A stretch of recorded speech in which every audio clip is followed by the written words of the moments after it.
Today's tip of the day is on instability devices like this core bench here. So now you have your regular standard flat bench. This is a nice stable bench as you want that while you're doing bench presses, like dumbbell presses. You want to have a stable surface for your back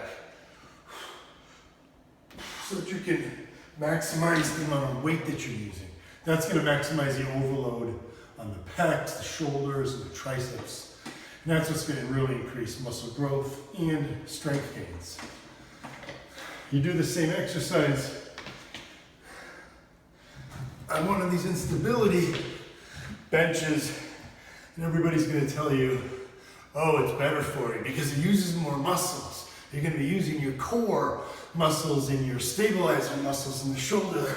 Do a press, and it's so much harder. And oh, you're going to burn more calories because you're using more muscle fibers. Well, that's all fine and dandy, guys, but guess what the research shows? The research actually shows that when you do a bench press on a bench like this, you produce less force than when you do a bench press on a bench like that. That means you use less weight. You're not as strong. What does that do? That's going to minimize the overload that you're going to place on those target muscle groups like the chest. That's going to limit your growth. That's going to limit your strength gains. All in an effort to also train your core and your stabilizers, which is mainly your rotator cuff muscles. Save your core training for a different workout and save your rotator cuff training for a different workout as well.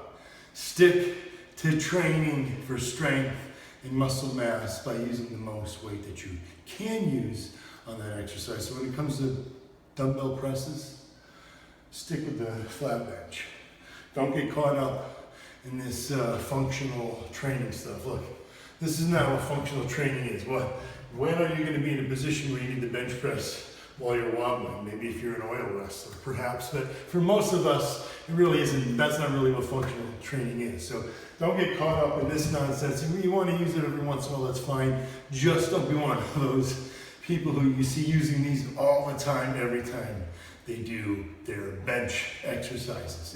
It's idiotic. It's actually limiting the gains that you're going to get in strength and size. So when it comes to benches, for most of your exercises, stick with your standard. Don't get caught up with one of these things. As a matter of fact, this is a small apartment gym. Such a waste of space by putting this piece of equipment in here that probably someone thought was so essential, when really it's, like I said, just a waste of space. So don't get caught up in that kind of nonsense, guys. Keep watching these tips right here, and always stay Gym Army strong.